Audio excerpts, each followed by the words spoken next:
अंतं प्रमेयम् आनन्दनित्यम्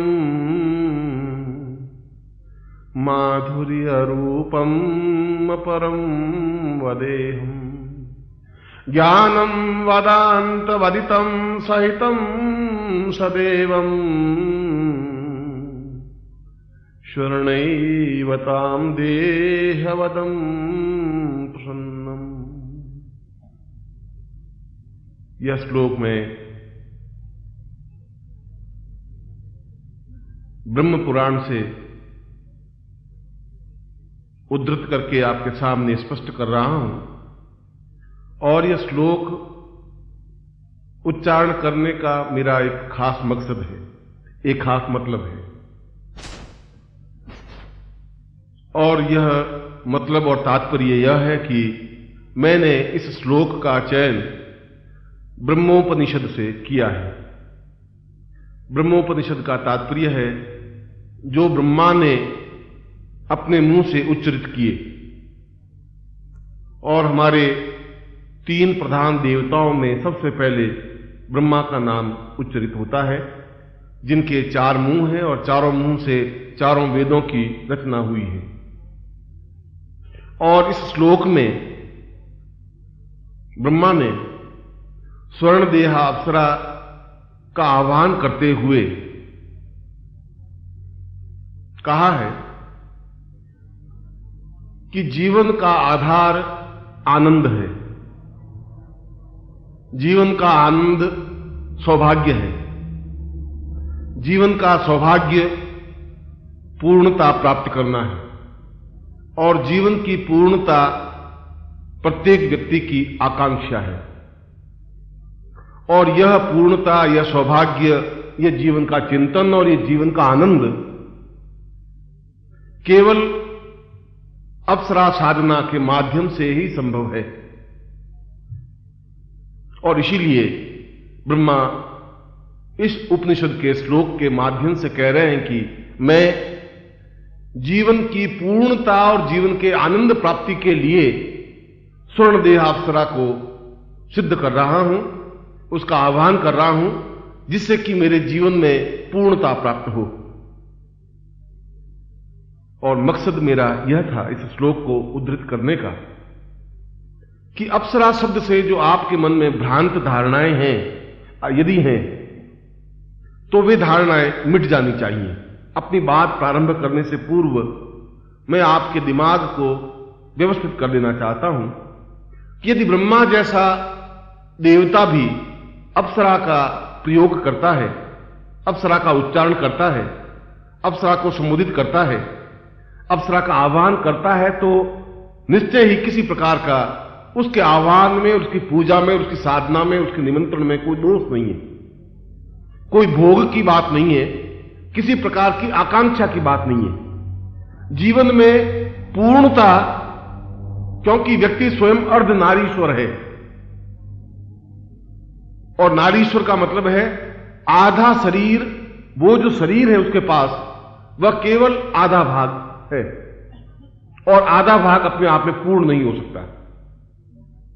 इसलिए ब्रह्मा भी पूर्ण नहीं है, इसलिए विष्णु भी पूर्ण नहीं है, क्योंकि उन्होंने अपने आधे भाग को लेकर के ही जीवन को संचालित किया।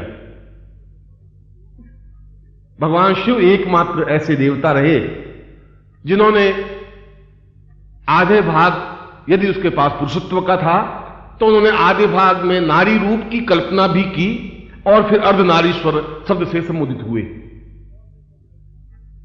इसलिए अप्सरा की साधना करना, अप्सरा को आह्वान करना किसी प्रकार की व्यभिचार या किसी प्रकार का दोष या किसी प्रकार की न्यूनता नहीं है। मैं एक देवता नहीं और 20 उपनिषदों के उद्धरण आपके सामने व्यक्त कर सकता हूं, और वशिष्ठ से लगा करके अत्रि तक और पुलस्त से लगा करके कणाद तक सभी ऋषियों ने और सभी महर्षियों ने यदि अप्सरा साधना को प्राधान्यता दी है, तो उनके देने के पीछे अभिष्ट लक्ष्य यह था कि जीवन में एक आनंद की अनुभूति हो सके। देह सुख की अनुभूति के लिए साधना नहीं की, क्योंकि अप्सरा साधना करने से गृहस्थ में कोई न्यूनता नहीं आ सकती। अप्सरा कोई पत्नी का स्थान ग्रहण नहीं कर सकती, अप्सरा कोई बहन का स्थान ग्रहण नहीं कर सकती, अप्सरा कोई पुत्री का स्थान ग्रहण नहीं कर सकती। अप्सरा तो केवल एक मार्गदर्शिका के रूप का स्थान ग्रहण कर सकती है, आपको बराबर गतिशील दे सके, आपके जीवन में एक हलचल मचा सके, आपके इस मुर्दा शरीर में प्राण फूंक सके, तुम्हें मार्गदर्शन दे सके। जहां तुम उलझ जाओ, जहां तुम्हारी परेशानी आ जाए, जहां तुम्हारी बाधाएं आ जाएं, जहां तुम्हें कोई रास्ता नहीं सूझ रहा हो, वहां तुम्हें रास्ता बता सके। इसलिए अप्सरा को 4 रूपों में स्पष्ट कहा है कि अप्सरा साधना से, अप्सरा जब भोजन कराती है तो बिल्कुल मां की तरह बन करके भोजन कराती है। मात्रवत भोजन ही च अप्सराम वाम प्रजायते। जैसे मां अपने पुत्र को अत्यंत प्यार के साथ भोजन कराती है, ठीक उसी रूप में वह साधक को भोजन कराती है और प्रेमिका के रूप में उसको आनंद प्रदान करती है। और यहां मैं शब्द, जहां प्रेम और प्रेमिका शब्द का या प्रेमी शब्द का उद्धरण कर रहा हूं, वो आज के इस घिसे पिटे शब्द का मैं उच्चारण नहीं कर रहा हूं। यदि मेरे पुरुष मित्र हो सकते हैं और उसमें कोई दोष नहीं है, तो स्त्री भी मेरी मित्र हो सकती है। यह तो तुम्हारी आंखों में वासना है कि तुम उसको किस रूप में देखते हो, यह तुम्हारे आंख की न्यूनता है, उसके शरीर की कोई न्यूनता नहीं है। यदि मेरे 10 मित्र हैं और पुरुष मित्र हैं और उसमें अगर किसी प्रकार की अड़चन नहीं है, कोई बाधा नहीं है, अगर मैं उससे बात करता हूं तो मैं किसी प्रकार से शरीर मेरा न्यून नहीं बन जाता या कमजोर नहीं बन जाता या कोई गड़बड़ी पैदा नहीं होती, तो अगर 10 स्त्री मित्र हैं तब भी कोई न्यूनता नहीं बन सकती। जिस प्रकार से पुरुषों के साथ व्यवहार करता हूं उसी प्रकार से स्त्रियों के साथ भी व्यवहार कर सकता हूं। इसलिए जीवन में आनंद भौतिक सुखों से प्राप्त नहीं हो सकता। पंखा लगने से आनंद नहीं मिल सकता, सुख मिल सकता है। सुख एक अलग चीज है। सुख तो मैं एयर कंडीशन लगा दूंगा तो सुख मिल जाएगा, सुख तो मैं अच्छे वस्त्र पहनूंगा रेशमी तो सुख मिल सकता है, अच्छा मिठाई खा लूं तो सुख मिल सकता है, आनंद नहीं मिल सकता है। आनंद और सुख में डिफरेंस है। सुख हम खरीद सकते हैं, आनंद को खरीद नहीं सकते। अगर आनंद खरीदते तो सारे जितने बिजनेसमैन है वे सब आनंद मग्न होते। वे तो बहुत टेंशन में है, खाना खा ही नहीं सकते पूरी तरह से, 1 रोटी 1.5 रोटी से आगे भोजन ही नहीं कर सकते, शक्कर वो खा नहीं सकते, घी नहीं खा सकते, नींद वो ले नहीं सकते। क्योंकि अगर पैसों से खरीदा जाता तो फिर नींद खरीद लेते। वो करवटें बदलते हैं और गोलियां लेते हैं, 2-2 गोलियां, तब जाकर नींद आती है।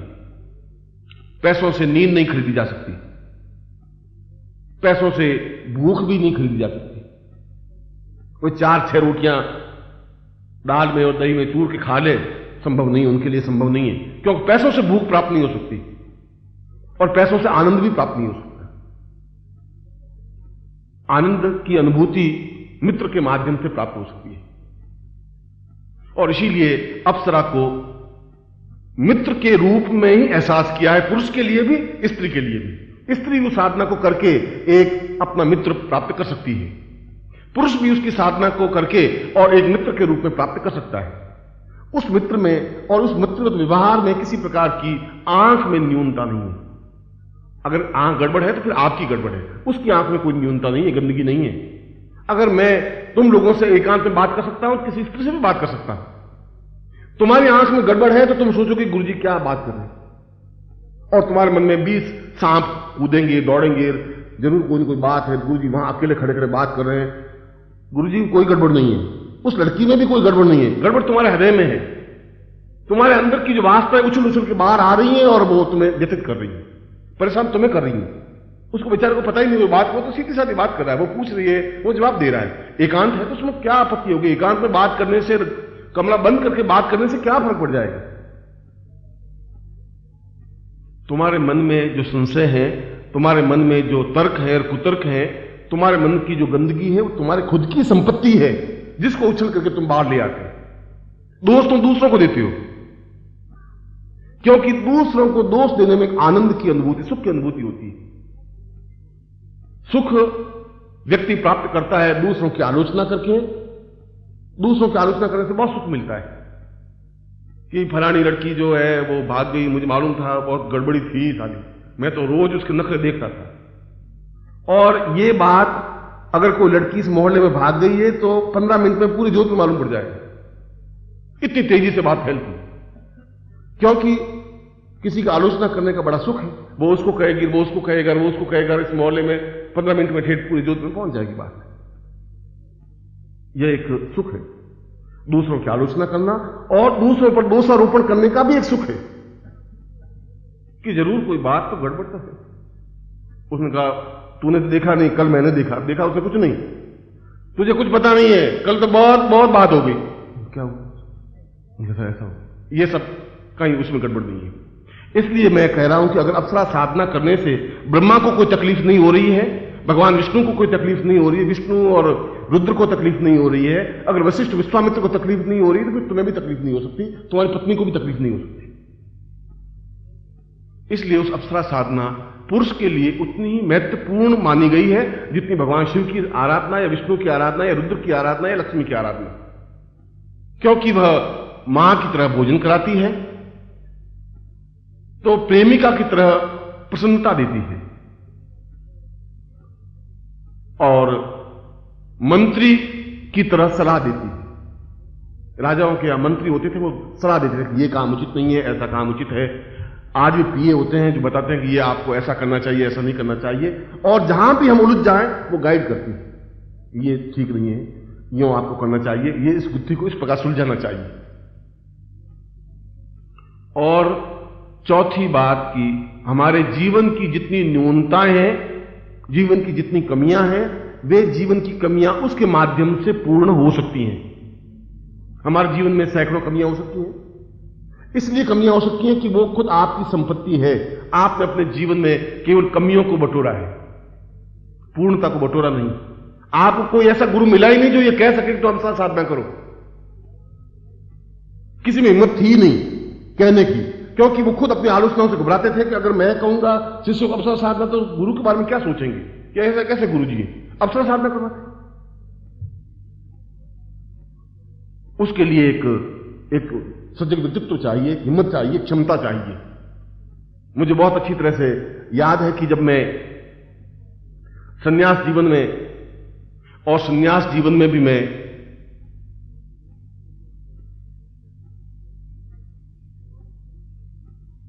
आपके सामने मैं अगर गृहस्थ जीवन में हूं, और गृहस्थ जीवन में रह करके अगर मैंने अप्सरा साधना की है तो मेरी पत्नी को कोई आपत्ति आलोचना नहीं हुई। और मैं इस समय भी अपने दोनों हाथ उठा करके पूर्ण ईश्वर को साक्षी करके कह सकता हूं कि मैं पूर्णतः एकनिष्ठ रहा हूं। इस बात का मुझे गर्व है। यद्यपि एक अप्सरा साधना नहीं, 108 अप्सरा साधना जीवन में की, प्रत्यक्ष किया, और उनसे आज भी 10 मिनट, 15 मिनट, 2 घंटे बात करने में मुझे कोई संकोच है नहीं। मैं उससे मेरे जीवन में कोई व्यतिक्रम नहीं आया, मेरे परिवार में कोई व्यतिक्रम नहीं आया, मेरे ग्रस्त जीवन में कोई न्यूनता नहीं है, मेरे आंख में कहीं गंदगी की कोई लाइन लिखी हुई नहीं है। इसलिए नहीं है कि जो तीक्ष्ण पर्सनैलिटी, तीक्ष्ण व्यक्तित्व होता है, वो घबराता नहीं है, विचलित नहीं होता है अपनी बात को कहने में, अपने शिष्यों के पास, और अपनी बात को उतारने में भी। और संन्यास जीवन में भी मैं घिसा पिटा सन्यासी रहा नहीं। मैं सारी बात आपके पृष्ठभूमि को स्पष्ट, क्योंकि आप जब घर जाएंगे तो लोग पूछेंगे कि आप अप्सरा साधना करने गए, अब यही रह गया बाकी। इसलिए मैं आपको ये बात स्पष्ट कर देना चाहता हूं, क्योंकि उनकी आंख की गंदगी तो मैं सारे शरीर को गंदा कर देगी तुम्हारे। वो कहेंगे कि पहली बार सुना, ऐसे कैसे गुरुजी तुम्हारे अप्सराएं साधना करवा रहे, कितनी अप्सराएं आई भैया, अब तुम क्या जवाब दो। इसलिए मैं उस समय भी संन्यास जीवन में था तो मैं घिसा पिटा सन्यासी रहा नहीं। एक हाथ में मेरे कमंडल था, एक हाथ में कैमरा था, और सन्यासी वहां हिमालय के सन्यासी एकत्र होकर के ये कहा कि ये सन्यास धर्म के विपरीत है, कैमरा नहीं हो सकता सन्यासी के पास। मैंने कहा कैमरे से मेरा सन्यास धर्म खंडित कहां होता है? कैमरा अगर मैं लटका देता हूं और हिमालय के अच्छे चित्र खींच लेता हूं तो इससे मेरा सन्यास धर्म कहां खंडित हो गया, मेरी साधना कहां खंडित हो गई? उनका नहीं, ऐसा तो हो ही नहीं सकता। मैं क्यों नहीं हो सकता? अगर मैं कमंडल नीचे रख करके 4 चित्र हिमालय के खींच लेता हूं और सूर्योदय के खींच लेता हूं तो कहां मेरी साधना में न्यूनता आती है? मगर उनके गले बात उतर नहीं रही। और जब साधनाओं की पूर्णता करके ब्रह्म साधना संपन्न करके जब सिद्धाश्रम में गया तो उस समय सिद्धाश्रम एक शमशान की तरह था। शमशान की तरह का मतलब यौं, कोई आवाज नहीं, कोई हलचल नहीं, कोई चेतना नहीं, बस वो सन्यासी बैठे लंगोट लगाए हुए, आंख बंद किए, 2 साल से साधना कर रहे हैं, आंख बंद किए ध्यान लगा रहे हैं, कोई 3 साल से समाधि है, किसी की 5 साल से समाधि है। हमने कहा इस जगह अपन जिंदा नहीं रह सकते, ये आंख बंद करके 3-3 साल 2-2 साल अपन नहीं बैठ सकते, ये संभव नहीं है, ये उचित नहीं है। ये सिद्धि योगा झील है, इतनी सुंदर स्फटिक की नावें हैं, ये सिद्धि योगा झील में स्नान करने का एक आनंद है, एक तृप्ति है, एक संगीत है, ये सब ये कैसे होगा? वहां पर मैं तो नया नया गया था, तो मुझसे तो 100 साल पहले आए हुए थे, 200 साल पहले का आए हुए थे, 50 साल पहले का आए हुए थे, सन्यासियों की कमी थी नहीं, मगर सन्यासी सब रूखे सूखे हुए, गाल खिंचके हुए और एक लंगोट लगाई और बैठे, कोई वहां बैठा, कोई वहां बैठा, कोई वहां बैठा, वो इससे बात करेंगे, वो इससे बात करेंगे। 2, 4, 5, 6 दिन बीत गए। मैंने कहा कि ये सिद्धाश्रम तो नहीं हो सकता। अगर ऐसा सिद्धाश्रम है तो फिर मेरा शिष्य कोई जा ही नहीं सकता, वहां क्या करेगा जाकर? मैंने 2-4 सन्यासियों से पूछा, मैंने कहा कि ये सिद्धाश्रम जिसके बारे में लोग इतनी तपस्या करते हैं, इतना प्राण फुका देते हैं, इतनी पंचाग्नि करते हैं, फिर यहां पहुंचते हैं, तो ये सिद्धाश्रम आपने अभी देखा नहीं, यही सिद्धाश्रम है। मैंने कहा इस सिद्धाश्रम में तो कोई हलचल नहीं, कोई चेतना है ही नहीं। उसमें हलचल क्या होता है? ध्यान लगाना है, साधना करनी है, मंत्र जाप करना है।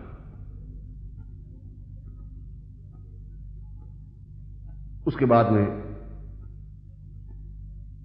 कोई उत्सव आया, सिद्धाश्रम महोत्सव।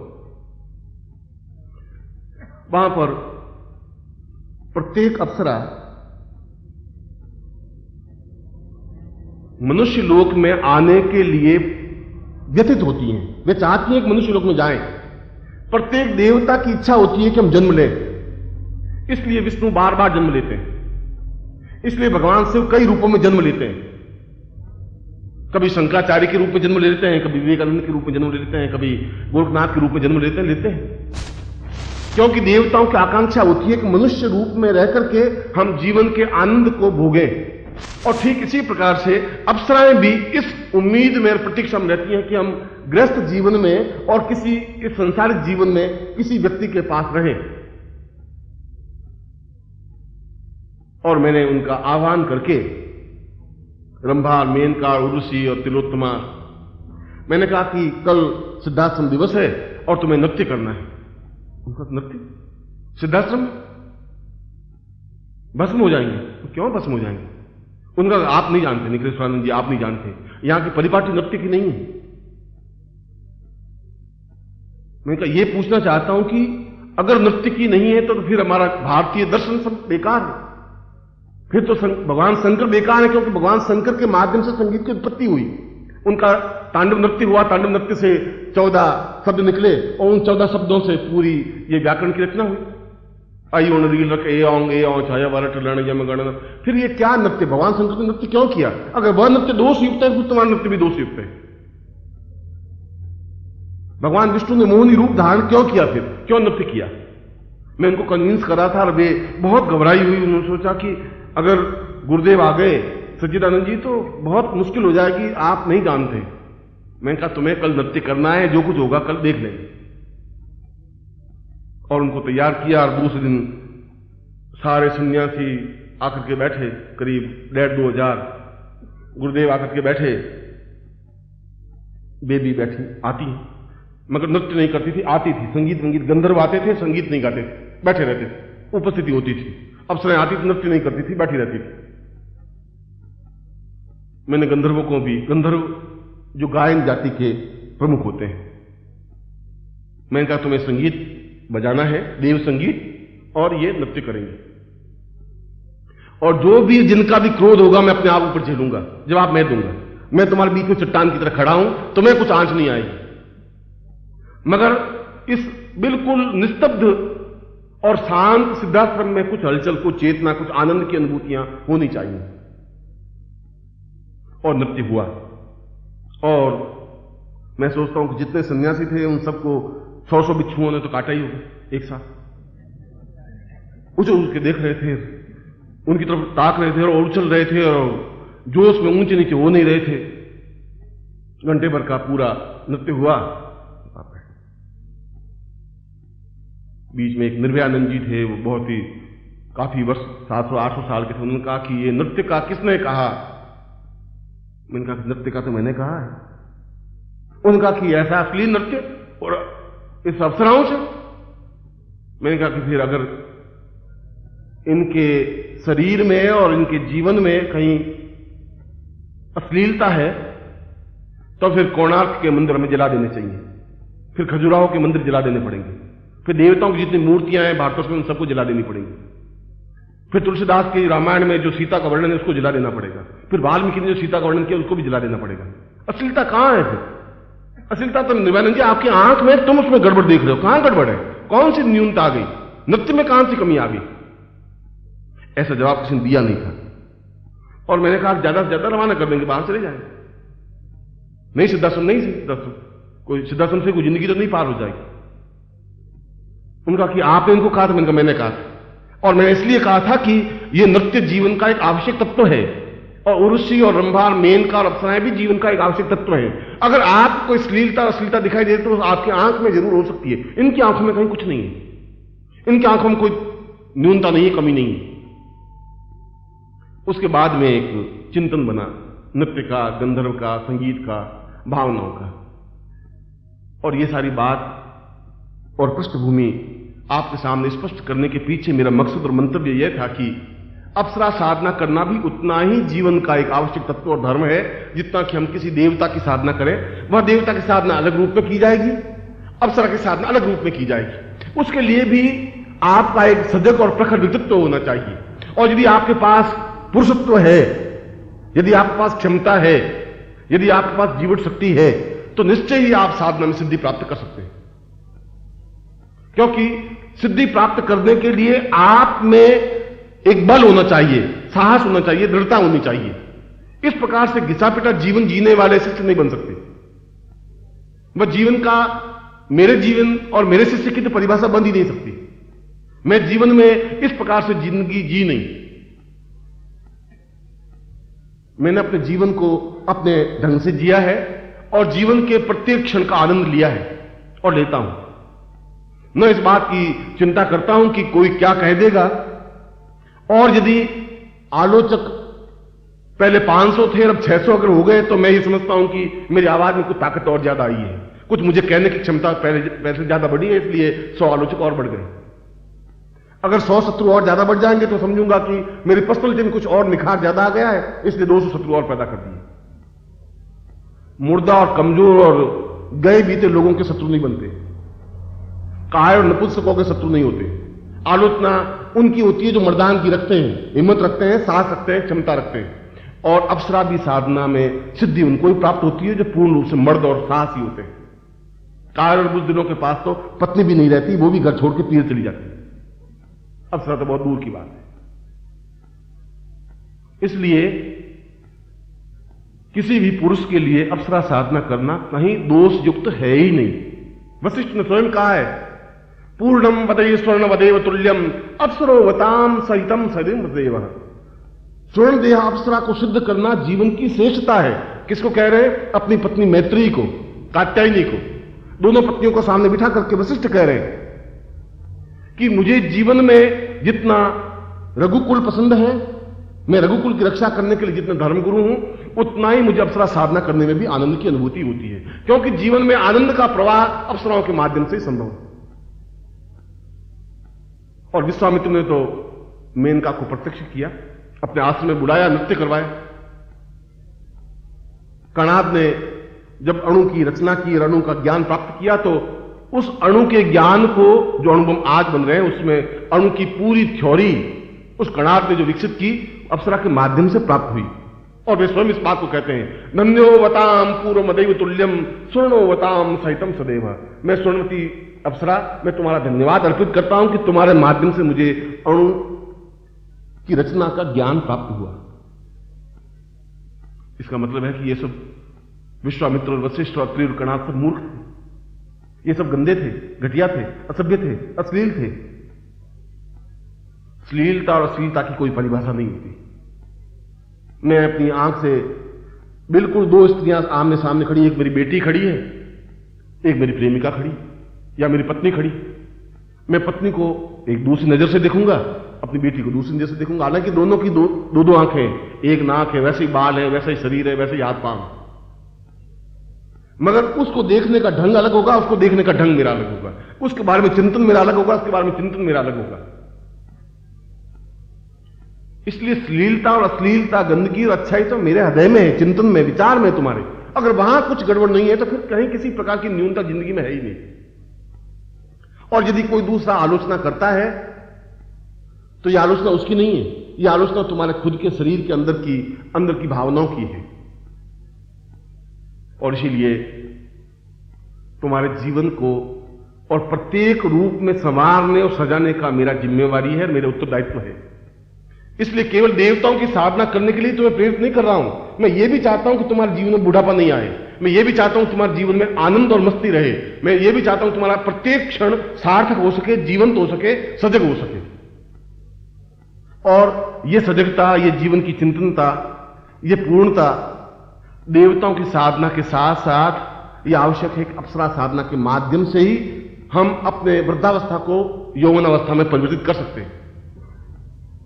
जब च्यवन ऋषि ने बहुत वृद्ध हो गया, जर्जर हो गया, पुत्र हुआ नहीं और शरीर के सारे रोम रोम सफेद हो गए, तो ब्रह्मा ने स्वयं च्यवन को कहा कि तुम्हें अप्सरा साधना करनी चाहिए, क्योंकि इस वृद्धावस्था को यौवनावस्था में बदलने के लिए और कोई देवता सहायक हो ही नहीं सकता। और च्यवन ने स्वर्ण देहाप्सरा साधना की और करके और पूर्ण यौवनवान प्राप्त किया, जिसको तुम च्यवन प्राप्त, जिन्होंने आगे जाके वेद की कई ग्रंथ रचना की। ये तो तुम्हारे और मेरे एक बीच में एक एग्रीमेंट है, तुम्हारे मेरे बीच में एक संबंध है, और वह संबंध भावनाओं का है, हृदय का है, चिंतन का है, विचार का है। क्योंकि तुम मेरे शिष्य हो और मैं तुम्हारा गुरु हूं, तो मैं तुम्हारी प्रत्येक क्षण को जीवंतता दे सकूं, प्रत्येक क्षण को आनंद तृप्ति दे सकूं, पूर्णता दे सकूं। और यह पूर्णता और तृप्ति केवल देवताओं की साधना से सब कुछ नहीं मिल सकता, लक्ष्मी से सब कुछ नहीं हो सकता। मैंने अभी तुम्हें उदाहरण दिया कि लक्ष्मी से आनंद की अनुभूति नहीं हो सकती। तुम्हारे पास लक्ष्मी है, उससे तुम्हें नींद नहीं आ सकती, कोई जरूर नहीं नींद आवेगी, तुम्हें भूख नहीं लग सकती, उससे अच्छे वस्त्र खरीदे जा सकते हैं, अच्छे मकान तो बनाए जा सकते हैं, जीवन का आनंद प्राप्त नहीं हो सकता। जीवन का आनंद तो जिसके साथ 2 मिनट बैठ के बात करने में आनंद की अनुभूति होती हो, आनंद की अनुभूति होती है। किसी को आनंद रेडियो सुनने से आता है, किसी को टेलीविजन देखने से आता है, किसी को हिमालय में घूमने से आनंद आता है, किसी को काव्य ग्रंथ पढ़ने से आनंद की अनुभूति होती है। ये तो अलग अलग आनंद की अनुभूतियां हैं, मगर जीवन का हृदय पक्ष खुलना चाहिए। और यदि हृदय पक्ष खुलता नहीं है तो तुम्हारा जीवन एक लाश की तरह है, जिसको तुम कंधे पर ढोए हुए शमशान की तरफ एक मिनट के लिए जा रहे हो। हर क्षण तुम्हारा एक पग मृत्यु की तरफ बढ़ रहा है, प्रत्येक पग। अभी 2000 पग बाकी थे, तो अब 1999 पग बाकी रह गए, फिर 1998 रह गए, क्योंकि तुम में चेतनता है ही नहीं, तुम्हारा हृदय पक्ष जागृत ही नहीं है। और हृदय पक्ष जागृत नहीं है तो उस हृदय में अपने गुरु को तुम उतार ही नहीं सकते। खुला ही नहीं है दरवाजा, तो गुरु आएगा कहां से? जब दरवाजे किवाड़ ही बंद है हृदय के, तो गुरु उसमें प्रवेश ही कहां से कर सकेगा? फिर तुम्हारे जीवन में चेतनता आ ही नहीं सकती, फिर तुम्हारे जीवन में ज्ञान आ ही नहीं सकता, तुम्हारे जीवन में पूर्णता आ ही नहीं सकती, क्योंकि अधूरापन तुम में है, गुरु में न्यूनता नहीं है। गुरु तो तुम्हारे हृदय में उतरने के लिए तैयार है, मगर तुम अपना हृदय पक्ष जागृत तो कर सको, चेतनता दे सको। और तुम्हारा हृदय पक्ष खुलेगा तब तुम देवताओं का दर्शन कर सकोगे, हृदय पक्ष खुलेगा तब तुम अपने गुरु को सही ढंग से पहचान सकोगे। जब हृदय पक्ष खुलेगा तब तुम्हारे आंख में आंसू आ सकेगा, गले में एक आर्द्रता आ सकेगी, तब तुम झुक करके गुरु के चरणों में समर्पित हो सकोगे, तब तुम्हें एक आत्मस्मरण का भाव आ सकेगा, तब तुम्हें एहसास हो सकेगा कि गुरु क्या है, शिष्य क्या है। और यह हृदय पक्ष जागृत केवल अप्सरा साधना के माध्यम से संभव है, देवताओं के साधनों के माध्यम से संभव नहीं है, और किसी देवता की स्तुति पूजा अर्चना के माध्यम से भी संभव नहीं है। यदि आपने आनंद लहरी पढ़ी हो, शंकराचार्य ने उस आनंद लहरी का वर्णन कभी आप जिंदगी में पढ़े तो संस्कृत का एक अद्वितीय ग्रंथ है, जिसमें भगवती पार्वती का वर्णन किया, उसके स्वरूप और सुंदरता का।